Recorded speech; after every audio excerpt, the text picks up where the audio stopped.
করেছে। যেই চরণে হাত দিয়ে প্রণাম করেছেন অমনি গুরুদেব ভাবছেন তাহলে আমার তো অনেক ছাত্র আছে, আমার তো অনেক ছাত্র, কেউ না কেউ হয়তো এসে আমাকে প্রণাম করছে। তিনি এখন তার অর্জুনের মাথায় হাত রেখে বলছে, বলো বৎস তুমি কি চাও? আর যেই বলেছে কি চাও অমনি অর্জুন বলছে, গুরুদেব আমি জানতে চাই আপনার মৃত্যু কিভাবে হবে। এই প্রশ্ন যখনই করেছেন গুরু দ্রোণাচার্য চোখ বন্ধ করে থাকতে পারলেন না, সঙ্গে সঙ্গে বড় বড় চোখ করে তাকিয়ে থেকে যেই তাকিয়ে দেখছে অর্জুন দাঁড়িয়ে আছেন, দ্রোণাচার্য হেসে ফেলেছেন। দ্রোণাচার্য হাসছেন, অর্জুনকে দেখে নয় বাবা ঠাকুর, রাধে রাধে। অর্জুনকে দেখে নয়, অর্জুনের পেছনে একটা বড় গাছ আছে, আর গাছের আড়ালে পরমাত্মা হরি ভগবান শ্রীকৃষ্ণ দাঁড়িয়ে আছেন। ভগবানকে দেখা যাচ্ছে না, তার উত্তরীয়টা মাঝে মাঝে বাতাসে নড়ছে। আর এই উত্তরীয়টা দেখে দ্রোণাচার্য বুঝতে পেরে গেল যে যে পক্ষে কৃষ্ণ রয় সেই পক্ষ কি কখনো পরাজিত হয়? যে পক্ষে কৃষ্ণ রয় সেই পক্ষ কি কখনো পরাজিত হয়? বাবা অর্জুন তুমি জানতে চাইছো আমার মৃত্যু কিভাবে হবে? যেদিন আমি আমার ছেলে অশ্বত্থামার মৃত্যু সংবাদ শুনবো, আমার হাত থেকে ধনুর্বাণ মাটিতে খসে পড়বে। যতক্ষণ আমার হাতে ধনুর্বাণ থাকবে পৃথিবীর কোনো বীর আমাকে পরাজিত করতে পারবে না। আর এই ধনুর্বাণ কখনই আমার হাত থেকে খসে পড়বে যখন আমি আমার ছেলে অশ্বত্থামার মৃত্যু সংবাদ শুনবো। সমস্ত ঘটনা অর্জুনকে বলে দিলেন। অর্জুন এসে ভগবানকে বললেন। কিছুক্ষণ পরে তুমুল যুদ্ধ শুরু হয়ে গেল, অর্জুনের সঙ্গে দ্রোণাচার্যের যুদ্ধ। আজকে দ্রোণাচার্য বারবার অর্জুনকে বিধ্বস্ত করছে। আজকে বারবার বাণ দ্বারা বিধ্বস্ত করছেন। অর্জুন ভয়ে থরথর করে কাঁপছে, অর্জুন থরথর করে কাঁপছে।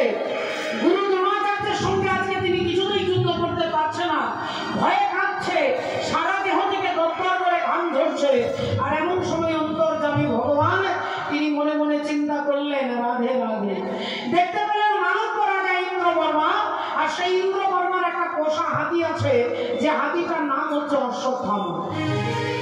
সেই অশ্বত্থামা নামক হাতিটাকে ভীম গদা দিয়ে মেরেছে, আর হাতিটা ধরাম করে পড়ে মারা গেছে।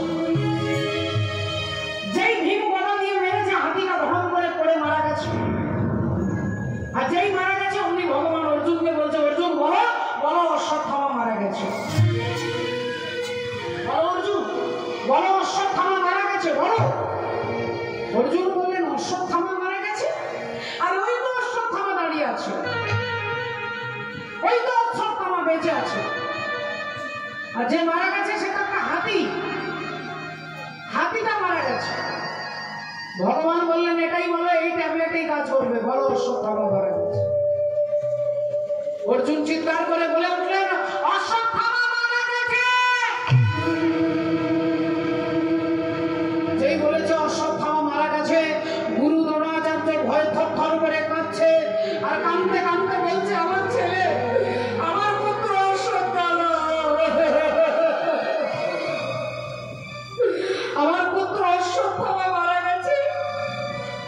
হঠাৎ তার মনে হলো, অর্জুনের দিকে তাকিয়ে দ্রোণাচার্য বললেন, না না না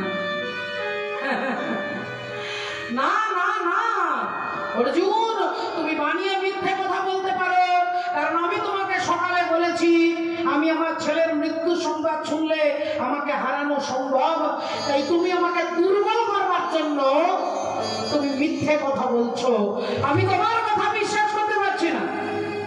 পেছন থেকে ভগবান বললেন, বেশ তো, আপনি অর্জুনের কথা বিশ্বাস করছেন না, আচ্ছা কে বললে বিশ্বাস করবেন? বলে যদি ধর্মপুত্র যুধিষ্ঠির বলে তাহলে আমি বিশ্বাস করতে পারি, যদি যুধিষ্ঠির বলে তাহলে বিশ্বাস করতে পারি। ভগবান অর্জুনের রথ থেকে নেমে ছুটতে ছুটতে যুধিষ্ঠির দাদার কাছে যাচ্ছে। ভক্তের জন্য ভগবানের কত মাথা ব্যথা দেবে। ভগবান